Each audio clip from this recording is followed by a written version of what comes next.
Hello strongmen. If you're feeling overwhelmed, stressed and stuck, you're not alone.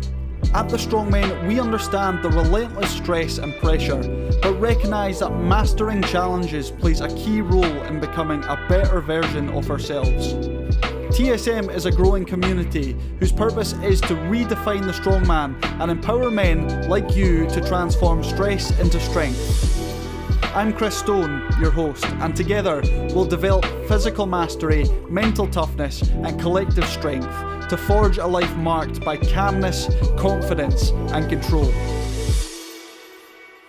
Welcome back to the Strongmen podcast with me, Chris. I have my coffee here at the ready and I can't wait to share this episode with you. We'll be getting into it in a minute, but to start things off, I usually begin by introducing myself. I think that's really quite common for podcasts. You know, the host takes some time and they just kind of go over the same things every time. So for me, it's like, I'm Chris Stone. I'm a strength and resilience trainer, a strongman, blah blah blah blah blah. And I felt like it's just a bit boring. So I wanted to jazz up the intro a little bit, make it something a little bit more interesting. I'm way more, because at the end of the day, I'm way more than just a strength and resilience trainer, the head coach of the Strongmen and a PT. So I thought I'd give you a bit more of an insight. From now on in, I'm going to start every episode with an interesting fact or a story, which means I'll probably keep this going for about 3 episodes before I run out of facts and return to the boring start instead. But hey, it's worth a try. So this week, I wanted to introduce myself. My name is Chris Stone, and one time in my notes I've written, and one time I've successfully managed to knock myself out twice. One time I've successfully managed to knock myself out twice. Okay, we're off to a strong start. Let me try again, let me rephrase. I'm Chris Stone, and I've successfully managed to knock myself out twice. First time I was a Wayne, and I was doing that one thing that lifeguards always give you in trouble for. You think you can get away with it as a kid, like running about on a slippery surface, but you can't. So I was in Aquadome in Inverness, running about like a fanny, slipped and smacked my head on the ground, KO'd. I can still distinctly remember, even though I was probably like, I don't know, maybe 5 or 6, I can still remember coming back to, my eyes very slowly opening and the light just like blinding me, and then seeing the lifeguard on the left, my mother on the right. And yeah, there you go. So I managed that once, and you'd think I would learn, but I didn't, to be fair. The second time wasn't really my fault, let's be honest. I was playing a Church League 5-a-side game. Church League 5-a-side tournament. And let me tell you, I've played football for a number of different teams, leagues. The Church League is actually the worst tempered league I've ever played in. And I've got a theory behind why, but it is, honestly, the people you come up against are more interested in, or some of them, are more interested in actually hurting you than playing football. So I didn't play football very long in the Church League. I just wanted to get out and play somewhere where I felt like my life wasn't in danger. But anyway, this one time we were playing this 5-a-side tournament, and we're playing in this sort of enclosed 5-a-side pitch with walls, and I'm sprinting towards the corner, and this big dude comes across, and you know, if you're any sensible person, you think, right, this guy's running full pelt. I am not going to come flying in at this stage because he's running towards the wall. But no, this guy decided to put his back into it and send me flying, accelerate me even more, and I went face first into the wall, KO'd, and ended up going to the hospital for a concussion. Turns out later on that I found out that the rest of the 5, they tried to continue the 5-a-side tournament, but eventually got called off because the refs were being abused really badly. So yeah, that gives you a bit of an insight into what church football is like, the church leagues in and about Edinburgh. My theory behind this is that a lot of the players that get banned from the amateur leagues, and I think this is true, can actually still play in the churches league. So that's my theory. But anyway, a little bit about me. There you go. Anyway, how are you? Enough about me. Thank you for being here, and I want to give a special thanks to all you returning listeners. A special shout out as well to anyone who's new here. Please help me out. Leave a little review on the podcast. If you've really enjoyed a specific episode, please also share it with your friends. You really help me out when you do so. And today we are going to be continuing on with our guest interviews. This time we're chatting with Ben Scott, who is a wellbeing coach, a clinician and a speaker. His expertise is in health and wellbeing, human potential, performance and personal growth. He's also worked with the Scottish Rugby Union as well. We're going to get into all of this in a minute. It's a really good interview, and I have to say, though, it was not my best interview. Ben was great. It was me that was the problem. I was fumbling my words and questions. Thanks to the edit, you'll probably not notice it so much, but I really did not make the interview easy for him. My brain just was not functioning particularly well. I will be kind to myself. I'd had a hectic few weeks prior to the recording, and I was also recovering from a cold, which you'll probably hear in my voice a bit. Despite that, Ben was still able to give a really awesome interview, so I'm excited to share that with you in a minute. But first, we're going to move on to the check-in and lighter fuel. I'm going to get straight to the point this week and ask you to rate yourself on a 1 to 10 scale. And the question is, how reliant or how much do you rely on motivation for your success? 1 is unreliant and 10 is fully reliant. Where would you land on that 1 to 10 scale? It's a big mistake that I so often come across, to rely fully on motivation to get you from point A to point B. Don't get me wrong, there's nothing wrong with relying on motivation, and there's going to be periods of time where that might come easy. That, it's really helpful to rely on motivation. It helps us make the sort of better choices more often than not. But we need to ensure that we're not fully reliant on motivation, because it will come and go like the tide. And if we do rely on motivation when the tide comes out and we're lacking motivation, it's likely going to lead to a lack of effort, lack of consistency, failure and frustration. Even for someone like me, someone who loves health and fitness, I love training, I still have periods of life where motivation is hard to come by. I'm not immune to that. I am a human being. There are times where I feel really motivated to train and make better choices, but there's also times where it's really hard to find that motivation to get to the gym or to make those healthy choices. There's times where I just want to sit on the couch and eat whatever the fuck I want. So it's a mistake to rely fully on your motivation, and instead we need to be focusing more on consistency. So regardless of how we feel, how motivated we feel, whether we have no motivation or we have an abundance of it, we're still able to make those healthy choices that move us forward. I think one of the main things that helps with that is actually just understanding this, that motivation naturally will come and go, and we can't rely on it. Just having that in place in the first place, that belief and understanding, can be really helpful. But the lighter fuel question, just to help stimulate thoughts and allow you to think about what you might want to do differently to help you be successful, is how might you go about creating more consistency in your life without having to fully rely on motivation? And that's a very difficult question. I'm sure there are things that you've tried in the past that have worked though.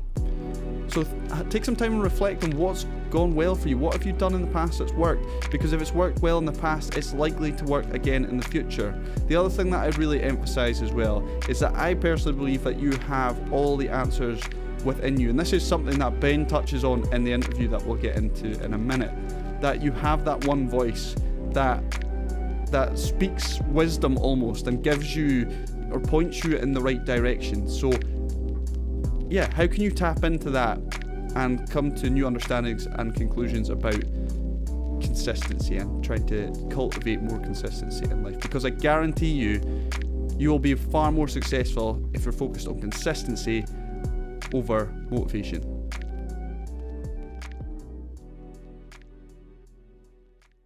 So I've given the interview the big build-up. Now it's time to get into it. This was such a really great conversation with Ben. I really enjoyed hearing a little bit about his own personal story, how that's fueled his desire to help other people, and a little also about his professional experience working at the top level of elite professional sport. So let's get into it. Here is my interview with Ben Scott.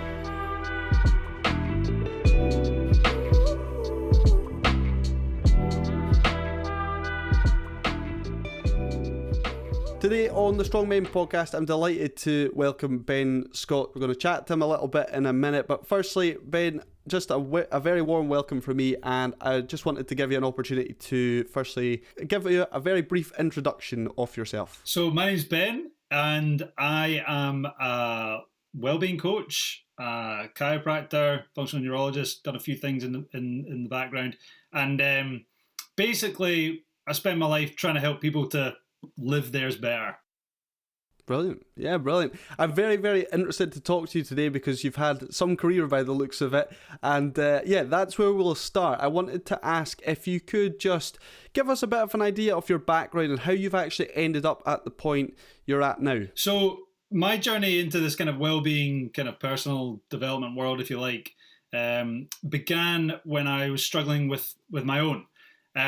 So take you back, I was about 14 years old, and I was a kind of fun-loving, confident kid growing up in the west coast of Scotland.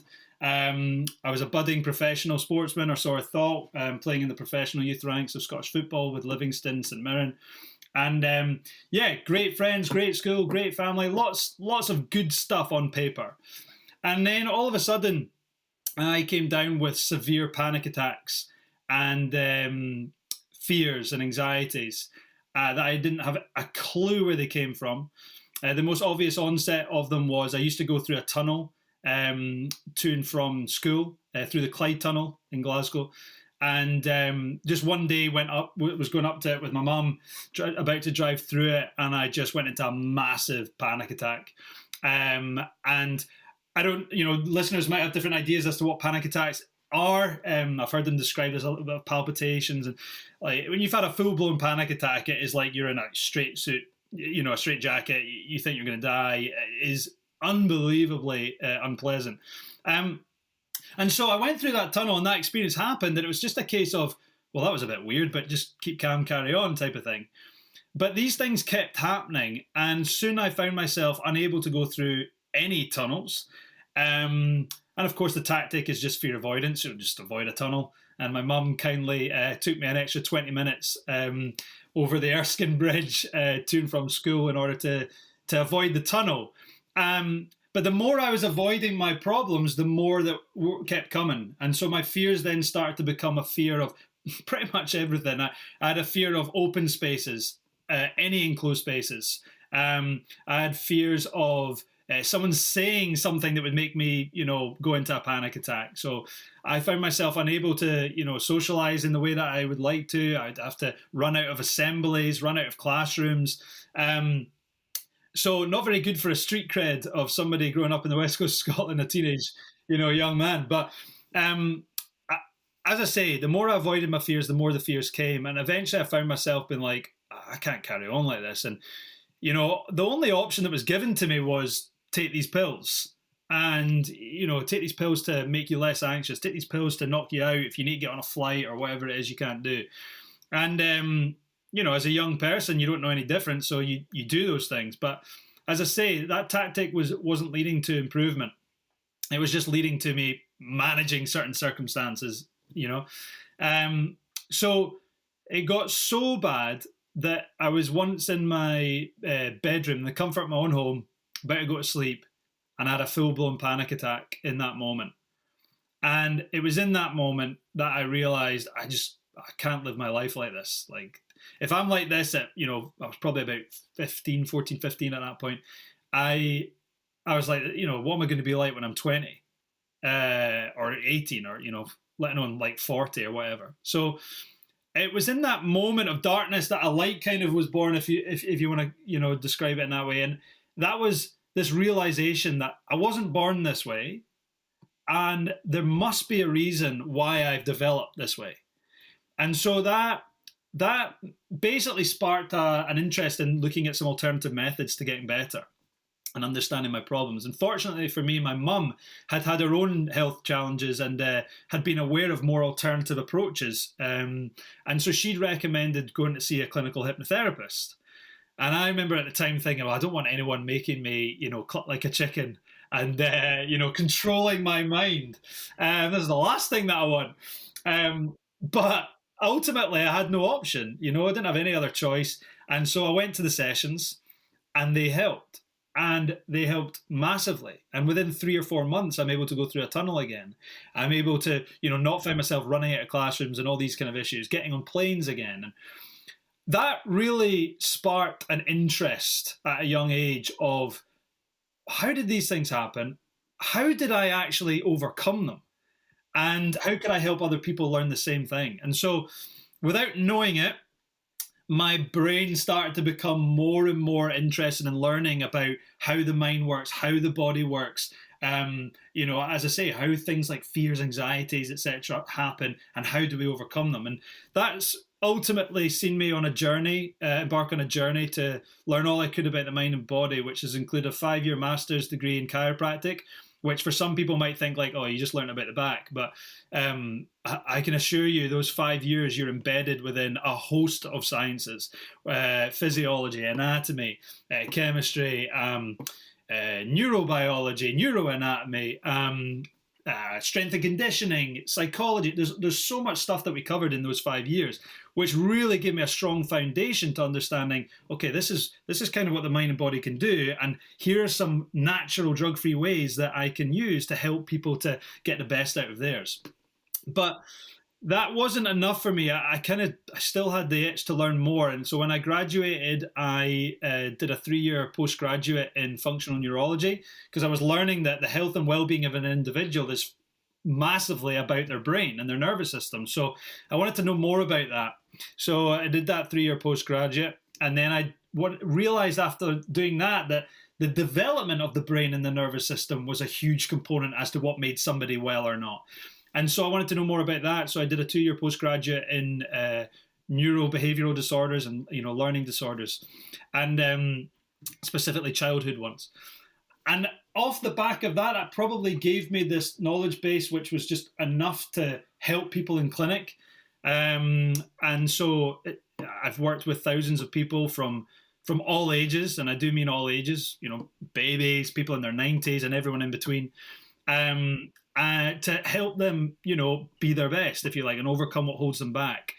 And that, I suppose, that experience was helped me to get headhunted to be the wellbeing coach of the Scottish Rugby team in 2021, which I did for 2 years before deciding that I wanted to move on. And yeah, I've kind of really just devoted my life to kind of helping simplify what I've learned about how to get the best out of oneself and overcome the things that hold us back. And I spend my life doing that now, whether it's in private practice as a chiropractor or a functional neurologist, or in private coaching over Zoom, where I work with primarily elite athletes, although I've worked with, all sorts of people in the past. But yeah, that's probably a long story, tried to shorten. But I didn't. No, it's... No, that's brilliant. That is brilliant. Thanks so much. Firstly, what I wanted to go back to, and it's so often the case, isn't it, that it's that personal experience that seems to really add fuel to the fire. I wanted to first ask you about that fire, that passion to help others who've potentially gone through something similar to you.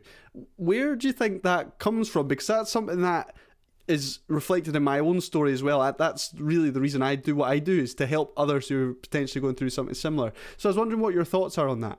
I think ultimately it's within us all. Like, we all have this burning desire to fulfill our potential. Whether or not we word it in that way, that's not the question. But we all have this desire to try and be our best, to try and get the best out of life. And we may word it in different ways, like, no, I want to help other people get the best out of their lives. It's less about me. But the reality is that if you love helping other people get the best out of their lives, that's something you love. So there is that personal inbuilt drive to want to be the best that we can be. and and it's linked to helping other people be the best they can be in whatever form they're interested in. So I think that's true of anybody and not just of me. I think when you're hit with a crisis, obviously, you can't help. But when you feel so disempowered and feel like there's no way out, feel like I just can't see how I'm going to get better, which is exactly where I was as a teenager. When you eventually overcome that state, the sense of empowerment that you gain is massive. And I suppose it's a human trait. You can't help but want to learn more about how did that happen, but probably more importantly, learn how can I help other people that were in my position know what I've just learned, so that I can save them some time, some heartache, some money, whatever it might be, to get back to who they can be, to back to the best themselves quicker. Because it's a horrendous experience when you feel disempowered and you don't know what's causing your problems and how to overcome it. It's a very, very uncomfortable position to be in. And so I think it's just a human thing we all share, that once we know the answers to those things, we feel compelled to share them with others. What also really stood out to me is, for someone who's 14 or 15, that is a hell of a lot to have to go through. But to, at that age, get to a point of being like, well, look, I'm not wanting this for my life anymore, and I'm going to take action to change my situation. That is quite unbelievable, to be honest. Yeah, I don't know, where that came from. I mean, I could say in some ways, like my dad was a medical doctor. I'd grown up, walking around the wards with him and seeing people very disempowered and very ill and sick, and how he was able to, help them. And I suppose that maybe built an understanding that I can help people to get better. And I suppose my own path showed me that it doesn't have to be a medical route. And that's nothing against the medical route, but I suppose my own route showed me the limitations of that. As you've described, you felt the same. And as I say, I think the more kind of alternative natural route probably came from the fact that my mum had already done that with her problems. So, but I must say that I do feel like I've always had this sense that, even when in my darkest moments, I knew that there was something, that there was a cause for it. And therefore, this was the effect. And if there was a cause for it, there must be something that I can do, about that. So I always had that hope, I suppose. But I think most people do. I just think people get disconnected from it. And part of my role is to help people reconnect with that so that they can access, oh yeah, I can get this better, and this is what I need to do. Yeah, absolutely. I guess when I was struggling with my own mental health, I was of the opinion, or I believed because of things that I'd read or been told, that the issues I was having were due to a chemical imbalance in my brain. And, some people are maybe a little bit more susceptible to that than others. And it's kind of like you've got bad luck, or it's the luck of the draw, I guess, in terms of you've ended up with these problems. But then for me, it was going through therapy and actually beginning to join the dots and realize, as you say, no, there is a cause, there is a reason for this. And from my perspective, now I see it as like, well, actually, the anxiety and the low mood that I was experiencing was actually my body trying to protect me from certain things. It wasn't an illness per se. And then when you try and treat that potential illness, in quotation marks, with medication, then is that really helping? I think that, obviously having worked with people in, different spectrums, of mental health, I think there is something to be said for a Band-Aid. There is something to stop the bleed, as it were. And I think medications, can be that, which is, very helpful. And there's certainly no shame in doing that. But it has to also include a less disempowering story than the one you were told, which is chemical imbalance, it's just the way that you are. Like, that's what I was told with my problems. Like, oh, it's probably just puberty. You probably grow out of it. Like, there was no alternative. There was no empowering story. And I'm not talking about giving an empowering story for the sake of giving an empowering story and being wishy-washy about it, but actually just helping someone to go, right, you need the medications right now. Like, it's just going to help you get through this flight as it was with me, or the day as it might have been with you. So that's okay. But also, your body's trying to tell you something. These chemical imbalances are created because your body is trying to create those imbalances to help you wake up to the changes that are needed in your life. If you listen to those changes and you do something about those changes, guess what? Things are probably going to improve. And that's what happens time and time again. And it's not, the process of that isn't always black and white. Just overcome your trauma and things are fine. Or, sometimes it is, but sometimes it's more convoluted, and but that is the story. That is more of the truth. And when you help people to understand that, their power starts to come back online. And they start to do the things that ultimately their body's been crying out for them to do.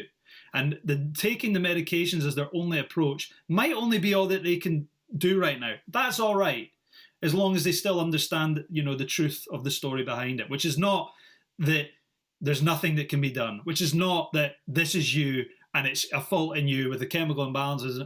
If you think about it, if you were to see a tiger and you'd run away from it, what's going to happen to your physiology? Your blood pressure is going to go up. Your cholesterol is going to go up in case that there's a bleed and you need to stop that bleed and make your blood thicker. If we did chemistry on those people in those environments, we're going to see that their high blood pressure's up, their cholesterol's up. Let's give them a statin to reduce the cholesterol. Let's give them some blood pressure lowering medication to lower that. But the high blood pressure and the statin was not the cholesterol was not the problem. That's not the problem. And if you tell that person in that state, oh, you need all these things, they're going to think they're weak, they're pathetic, that they're missing something, and they're going to just rely on that medication to keep a status quo. But the body didn't want the status quo. The body was shouting with high blood pressure and high cholesterol as a way of helping you to survive. And so that you can then go and thrive. You cut that off at your peril. Yeah, I want to be clear in that. For me, I took medication for a long time, and without it, there's no way I would have been able to actually continue to go to work and actually live my life to a degree. So I don't want to come across and make it sound like to shame anyone for taking medications.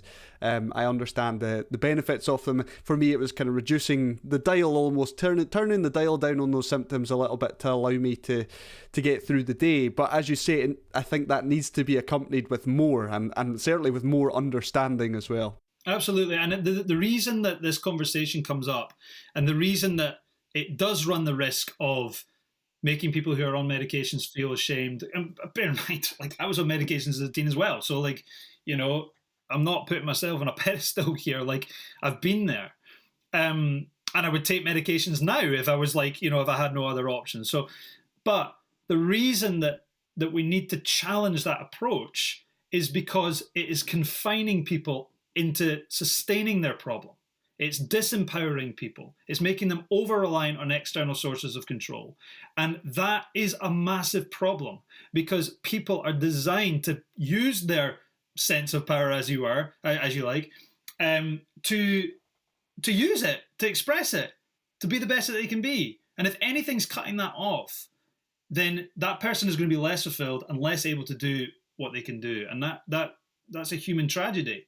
And that's why, if people are listening to this and they're in that position and they hear people commenting about things like we're talking about, that's why we're passionate about making sure the story is accurate. And the story is one that helps people reconnect to the best of themselves, not further take them away from it. Yeah, that's brilliant. Love that.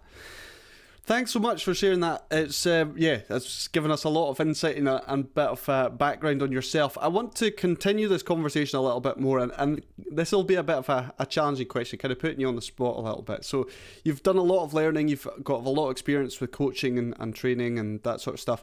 What have been the key lessons that you've learned over those years? Well, it's a big question, because there's obviously been a lot of things that I've done. I've obviously got, yes, I've got professional experience, clinical experience, but really the biggest experience for me was my personal experience. That's been the biggest teacher of all. And I suppose I went down the rabbit hole of, looking at myself as a body and trying to fix the body, and then looking at myself as a mind and trying to fix the mind. And I think the biggest lesson that I've learned is that, the old saying, mind, body, soul, is a thing. Like, there is, you ultimately want to help that person on a soul level. And I know that's a triggering word for a lot of people. It might risk connotations of religion, of which I'm not party to, not against, but just not. I'm not religious.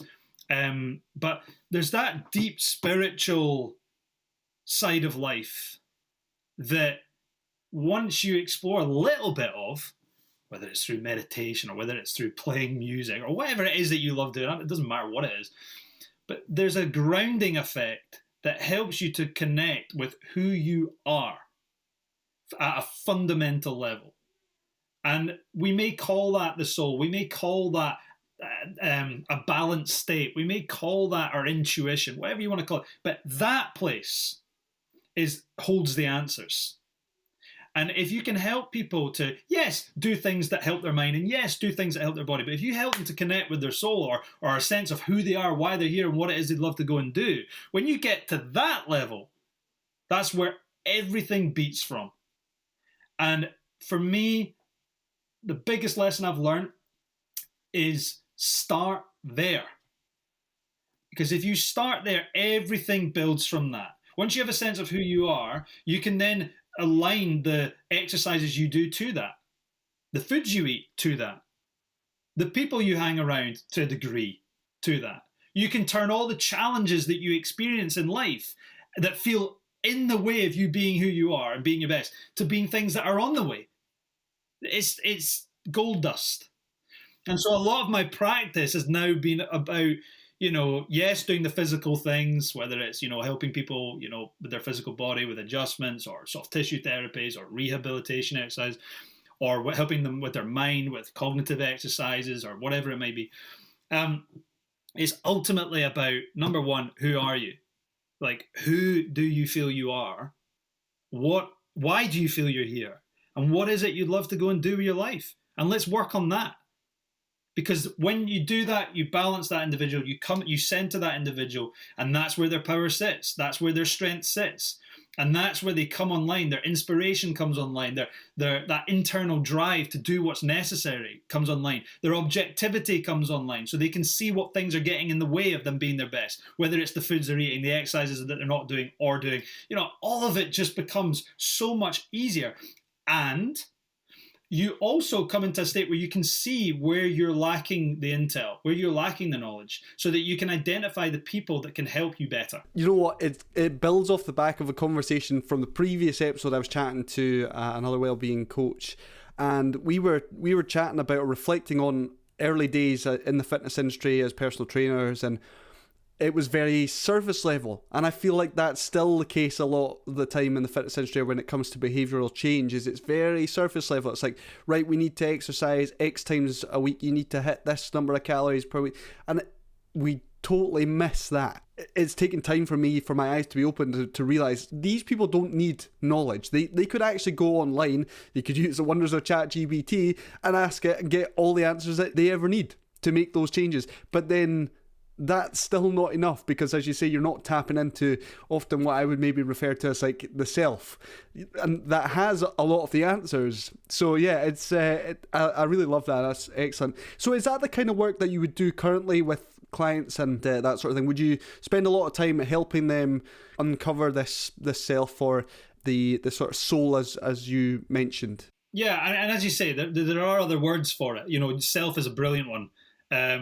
Self, soul, intuition, that balanced state, that inner guide, whatever you want to call it. We all have voices in our head, right? And there's one that's the best of the lot. And that is that self-loving voice, that confident voice, that self-belief. That is the self. That is the self. All other voices, fear, anger, guilt, that is informing the self. So I don't want to get too technical about it, but just want to give some understanding as to what I mean by that soul, that centered state, that self. Yes, I obviously within my chiropractic practice, there's different entry points, isn't there, to helping people down through a well-being route. And for some people, they just want to. In your world, it might be like get more conditioned. It might be weight loss. I don't know what it might be for you, but for me, it might be get out of pain. Out of migraines, dizziness, whatever it might be in the chiropractic world. And that's fine. You bring them in, and I'm not sitting there going, who are you? Why are you here? I'm not working on that level, but I'm helping them to clear the traffic that's getting in the way of whoever they are and whatever it is they'd love to do. So yes, I'm ultimately helping them with that, but in an indirect way. When it comes to the coaching and the public speaking and things like that, yeah, very much talking on the level I'm talking with you now. So for example, I might take a person who is struggling and help them to reconnect on a fundamental level with what their sense of self is. What are their values in life? What is their sense of purpose that they have around them?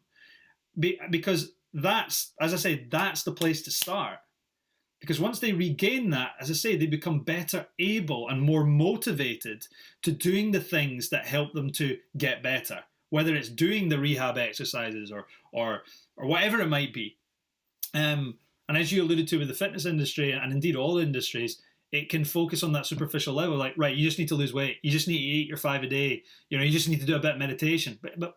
But how does that help them to fulfill what they ultimately care about, what they ultimately value in life? If you're not focusing on that and the conversation isn't around that, these things don't tend to last, which is why people yo-yo diet, yo-yo exercise, etc. So, yeah, on a coaching level, I will work a lot with people and their purpose. And establishing that sense of self.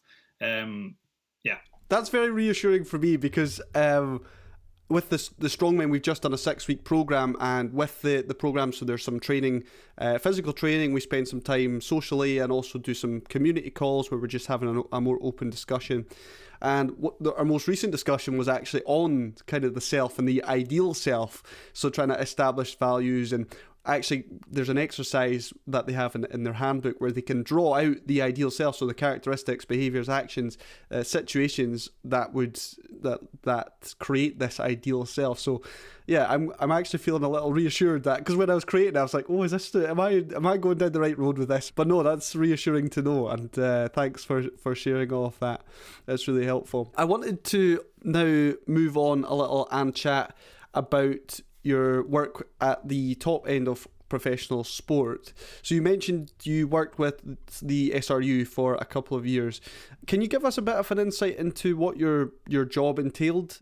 Basically, the reason it was initiated was COVID had hit, and huge credit goes to Gregor Townsend, because he basically used it as an opportunity. Him and his staff used it as an opportunity to learn and to try and get better. And to do that, they went around and spoke with different teams and different sports, and within sport, but also out with sports. I think they looked at maybe the Navy or the Army or something like that as well, and looked at what are the best teams in the world doing and what are we missing, which is an amazing thing for them to have done. And what they did was they spoke with a lot of people.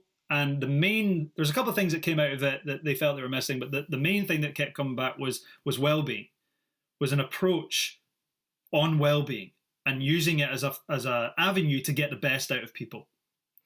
And so they then started to speak to people in that world, of which I was fortunate enough to be one. And initially it was just conversations around it. What's your take on it? What would you do? And all that kind of stuff. And fortunately for me, they liked what I had to say, and they asked me to come on board to help essentially bridge the gap between well-being and performance, but basically to help the players with their well-being, because they knew that if they did, that would ultimately help them, to perform better. You feel well, you play well. So that's what I did. Basically, I went in there for the Six Nations in 2021.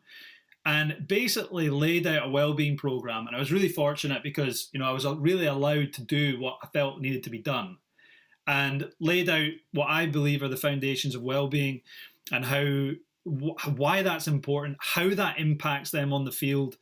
And I basically spent, that campaign setting the foundations. And it could have gone down like a lead balloon. Ultimately what I'm there to do is go into a high testosterone environment, full of men, in a sport that's as testosterone fueled as you get, which is very much about special and in Scotland, which is very much our nature, to keep calm, carry on, hard men, all this kind of stuff. I was going in to speak to them about in part their emotions and being vulnerable and opening up about that and seeing how that can hold them back and if they don't open up about it. So it was a challenge, and but fortunately I had enough people backing me that made it a success. And I basically spent 2 years trying to reinforce that and evolve that program so that we had players asking self-reflective questions that maybe otherwise they wouldn't ask, and having an opportunity to be vulnerable with each other and discuss each other's purpose and to just even question it. And don't get me wrong, like it wasn't all plain sailing. Like, you're up against it, as I just described. You're up against it from the off, with that type of role in that type of environment. It's something that had never been done before. And as I say, lots I learned from that, but ultimately it was to just try and bridge that gap between well-being and performance. And I know it's very easy for me to say this, and I know it's probably triggering for people, who have a heavy role in those environments, but whilst well-being is just a cog in the wheel of an elite environment, and indeed any environment, it is the foundation. There is nothing more important than the well-being of the individuals in a team. And we can say, no, it's the skills, it's the strength and conditioning, it's the nutrition. Of course they're important. I mean, they're absolutely essential.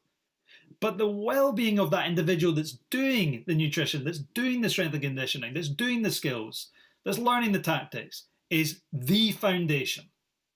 And I suppose that's really what I tried to do, was just to help people understand that. Yes, it's a cog in a wheel, but yes, it's the most fundamental thing. And you need to be creating a culture that is devoting time and energy and effort into that. But initially for me, it was about raising the awareness, because a lot of these guys, are like everyone else. They'll pay lip service to well-being. Yeah, well-being is important, but how much time and effort and energy do you put into it? And I know, well, I do my strength and conditioning, I do my nutrition. Like, I'm a professional athlete. Of course, my well-being's brilliant. I play for my country, my purpose. Like, it's that superficial level that you're talking about that is not just in the fitness industry, it's in all industries. And that's not the fault of the individual, the player, the staff, whatever. It's no one's fault. It's just, we have created a level of understanding around well-being that it's just about, looking good or, not being on medications and that can be part of it, but that's so redundant, and it's so much more meaningful than that. It's about your purpose, as we talked about. It's about your health and understanding what health really is, and how you really achieve it. It's about your relationships with yourself, other people. In an elite and sporting environment, it's about your relationships as well with your coaches, with your opposition, and it's the barriers you have with all of that stuff. Fear, anger, guilt, shame, low confidence. We all experience it. Elite athletes are no different. Unfortunately, when you use the word elite and when you're at the top of your field, it's easy for you to drop the baton on that stuff and forget the importance of that stuff, because, as I say, I don't need any help. I'm an elite athlete. So don't get me wrong, like, the vast majority of players were not like that. And the ones that were, it's totally understandable why they're like that. So I've got nothing, but praise for those players that I work with. They're absolutely amazing people. But that is the challenge of a culture, of all our cultures, whether it's elite sport or not, is that we pay lip service so often to well-being. And I think we do that because we don't really understand what it is. And we don't really fully understand the importance of it. And it's not something just for a Sunday. It's not something that even with what I did, you just go in and do a program and that's it, you're done. This stuff is every day. Every day. And don't let that overwhelm you. Let that inspire you and realize, right, okay, there's things I can do every day that are going to help me to be my best and get the best out of myself. That is going to help me on a personal level, which then is going to, by proxy, help me on a professional level. And the quote I always used in that environment was, if you help the person, you help the player. And if you help the player, you help the team. And to help help the person, which is so often yourself. So, yeah, again, I don't know if that's answering your question, but yeah, 100%. It's given us a real snapshot into what that was like, that experience, and I'm sure it sounds like it was an incredibly valuable experience, not obviously just for the players, but for you too as well, to have that opportunity to work with them and establish that key cog in the performance. And I love the quote. Can you remind me again the quote? If you help the person, you help the player, and if you help the player, you help the team. Now, I did a talk to a bunch of business kind of entrepreneurs recently, so nobody in sport, and I said the same thing to them, but I just changed the words. So I said what I said to you, and then I said, but just change it to, if you help the person, you help the professional. If you help the professional, you help the business. And so if their values are around performance of the business, work back to the middle, which is the individual, it's the person, and help them to understand what they need to be well. And by that, I don't mean not have symptoms. I mean, and look good and not be overweight. I don't mean that. I mean, help the person to feel inspired, to be the best that they can be.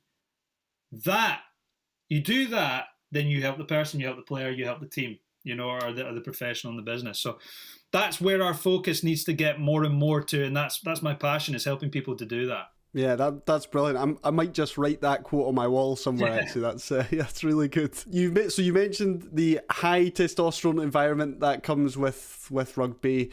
I wanted to go into that a little bit as we kind of pivot a wee bit to chat more about masculinity as well. Can you give us a bit of an insight into what the culture was like in that environment? Well, I think if you're wanting to be the best you can be in your field, you can't find much better culture. It has everything. Well, not everything. It doesn't have everything. It has so much that is needed to help someone to be their best. The nutrition, the strength and conditioning, the management, like actually just helping them with the logistics of their lives, the tactical knowledge of their field with amazing coaches that they've got, and I certainly, with my time, a growing sense of togetherness and genuine care for each other. So, I mean, that's an amazing culture. That's an amazing environment. And yet, there is always room for improvement and growth. And that's what I was kind of alluding to before, is that I think in all industries, there is the challenge with really devoting the time, effort, and energy to well-being that it needs. And, to really reinforce, like, the well-being is the foundation to everything. And is the culture, you have to make sure the culture is reinforcing that, not just ticking boxes with it. And so I think that's, those players had certainly an opportunity during that time where well-being was more of a priority than it had ever been. And certainly comparing it to a lot of other teams, to have somebody there that's a professional in it, that's there for people if they need, that enhances the culture. Obviously, ideally, you don't want the culture to just be about, oh, it's there if you need it, because then you're missing well-being. You're not getting it. You're getting part of it, but you're not getting the whole thing. You're certainly not getting it to the level that will bring out, the very best. You'll just get it to a level that will bring out better. So, but yeah, in terms of having a culture that helps people bring out the best of them, it's got loads. But with any culture, there's always room for improvement. Sure, absolutely. You mentioned as well the sort of challenges, potential challenges about having more open and vulnerable conversations. Can you give us an idea about, you know, how those conversations went or how they sat with certain people? I'm sure you probably experienced a bit of a range of reactions and that sort of thing from individuals. With a role like mine, naturally, you're going to have a lot of people with a question mark. It's not been there before. And as I said to you, you know, elite athletes, like, what do I need to know about well-being? You know, and I definitely had those challenges. As I say, I was fortunate enough that the you know, some of the most influential people in that group really bought into what I was doing straight away, and that made my job so much easier. But probably what also helped is that I was willing to be vulnerable with them, and you know, I shared a lot of my stories. I shared stories, you know. I've shared a challenge with you that I had when I was in my teens, but I've had many more challenges. That I've had challenges with um, loss. I've had PTSD. You know, I'm a human being. I've had lots of challenges, and I think I was willing to be vulnerable. Well, I was willing to be vulnerable with them on those challenges, and they were brilliant with it.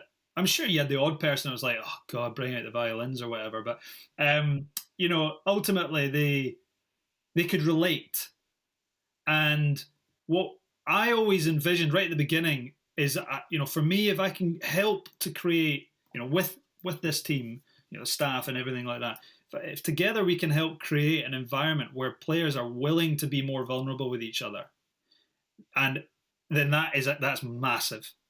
And I feel like maybe, I don't know if this is fair to say, you'd have to ask them, but maybe I started that process, and they certainly picked up and followed suit. And so, you know, credit to the team manager there, David Edge. He really kind of, as far as I understand it, took a lot of what I'd been doing with the well-being and the understanding of the mind and all this kind of stuff, and you know, created a thing called the About Me's, basically, where players would go up and they would share, you know, more about who they are, their family, all this stuff, but they'd also share, you know, their biggest challenge in life, and that would involve people having to be very vulnerable. And it would also, as a result of that vulnerability, it helped other people to be more vulnerable. And as a result of that collective vulnerability, it helped people to more open up what was holding them back. Or maybe not what was holding them back, because maybe they felt they'd overcome it, but maybe they felt they could never speak about it. And so in them speaking about it, let go of something that was holding them back. And what you're doing here, it might sound like all you're doing is just sharing some sob stories, but really what you're doing is you are clearing energy that's holding someone back. And when you do that, you liberate energy to pull them forward. So their ability to perform by default goes up. And it wasn't a surprise that, you know, in those 2 years, you know, the performance levels, you know, the records speak for themselves. You know, like, was it perfect? Was it perfect? No. And as I say, was well-being the only reason for that? Absolutely not. But was it a part of it? Absolutely. Of course. It's a no-brainer. And as I say, in the end, I never wanted to be the only one driving it. I wanted the players to drive it, other members of staff to do that. And did they all do that? No, they definitely didn't. But was there enough of that? Yes, there definitely was. It's actually quite difficult for me to picture a lot of these big burly rugby players standing up or just chatting about, you had these sort of about me moments where they would stand up and be quite vulnerable. It's quite difficult to picture that, partly because of the way that we understand kind of masculinity, and it's not something we'd maybe necessarily associate with a big strong man, which is a shame. That's not the way it should be, but that's the way that often we perceive masculinity to be. Was it quite strange for you to see that? Was that something you were quite used to seeing? I would say I was used to seeing it because, you know, obviously I'm working with people from all what's like men, women, you know, kids. So I've been used to, and obviously I am a man who's willing to be vulnerable. So, but I think it wasn't strange for me to see no, but I do think that there is that stigma, isn't there, around, you know, men being vulnerable and you're just a soft, you know, whatever. And I think it's really important that people, especially people in a sport like rugby, are willing to put their hand up and say, no, actually, that's not the way it is. And I can't think of many more influential people on the planet than rugby players who are doing a sport that is so aligned with the image of strong man, doesn't talk about their emotions. There is best as anybody to break that perception. And as I say, look, they've grown up in those cultures, west of Scotland or Scotland, and we've all grown up in those cultures. So they are at risk of believing that myth themselves. That, they should just be hard. They shouldn't talk about their emotions. Like, if I talk about my emotions, I'm just overthinking. Like, they're at risk of that as well. And people ultimately do fall victim to that. But even more reason to have people in the environment that are breaking that mold, and saying, nah, like, you can. What does being strong means? Being strong means, is it just about having strong muscles and being physically strong, or never getting any problems mentally? No, that's the ideal of perfection, which doesn't exist. Like, people who look big and strong still have weaknesses, physically and mentally. And so being strong is where you drop those labels of strengths and weakness and you just be who you are. And you honour the strengths that are there and you honour the weaknesses there. That's what ultimate strength is. Great. Yeah, I love that answer. It's really, really good. You've kind of answered the next question I had lined up, which was, what advice would you give someone who finds themselves in that position where they do kind of feel like they have to be this strong man who doesn't talk about their feelings and, represses a lot of things? Was there anything more you wanted to add to that? If you believe that just keeping it all in and, it is a strength, well, just look at your life. Is it demonstrating that that's working for you? Or have you got symptoms you're struggling with, whether it's anger, whether it's physical pain, because emotional pain plays out in the body as well. Whether it's, symptoms, high blood pressure, overweight, or just lethargic, or not sleeping well, or whatever your symptoms may be. Like, is that perception working for you? And I don't mean working for you in that it's helping you to not face your fears. I mean, is it bringing out the best in you and helping to bring out the best in other people? And keeping things in and not talking about it, we know is not, I'm not saying it's not a tactic that is necessary at certain times, because it is, but is it the tactic that is just by default the best tactic? Absolutely not. Like, it's a no-brainer. An absolute no-brainer. And so what I would say to anybody that's feeling like, it's a weakness in opening up, well, look at how it's a strength. Because there's always yin and yang at play. There's always positives and negatives. There's always strengths and weaknesses within anybody and anything. So look at the balance. If you're only seeing it as being a weakness, you're wrong. That's not to say there aren't weaknesses in being open all the time and all that, but there are strengths too. So what are they? And then if you see the balance, you'll find more understanding with what you intuitively feel is right for you. And that might be to just stay quiet about something, and that might be to open up about it.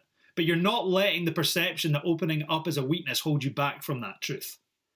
Yeah, absolutely. Well, we always wrap up the guest interviews with one final question. And the final question is, what one word would you use to describe a strong man and why? I would say authentic. And the reason I would say that is because, as I said, I kind of alluded to before, when you're being authentic, you don't live in the world of labels of strong or weak. You just live in the identity of who you are. And who you are is somebody who has strengths, and who you are is somebody that has weaknesses. And ultimate strength is, and being a strong human being, is seeing both. And when you're authentic, you see both. And you're willing to be who you are in spite of the strengths you have and in spite of the weaknesses you have. And as I say, when you do that, you unlock your true potential, your true power, and your true strength. So being authentic is ultimately what it means to be strong. That's, yeah, brilliant. I couldn't agree more with that. It's so good. Thanks so much for your time today, Ben. Before we finish up, I'm going to give you a little bit of an opportunity to just share a wee bit about yourself. Where can people find you on social media, if you've got social media and that sort of stuff? So yeah, if you've got anything to plug and that sort of thing, then go for it. Yeah, I mean, I am not the best at helping myself to be seen through, I'm not a big salesman or anything like that. A lot of my work comes from word of mouth, and it's something that I am going to have to change. But I do have social media platforms. There's nothing to sell you on there. It's at Dr. Ben Scott. Yeah, if you just look at the handle for at Dr. Ben Scott on LinkedIn, Facebook, and Instagram, that's where you'll find me. If you're in Edinburgh or in the nearby area and you're looking for me on a chiropractic kind of functional neurology level, then I work at Morningside Chiropractic in Edinburgh. But yeah, my social media is probably the best place to keep tabs with what I'm up to.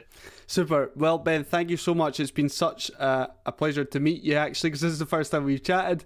But it's been such a pleasure to get to know you a little bit. I hear a bit about your story and your experiences, and thanks so much for giving time today. Well, thank you so much for asking me. It's been an absolute joy speaking with you.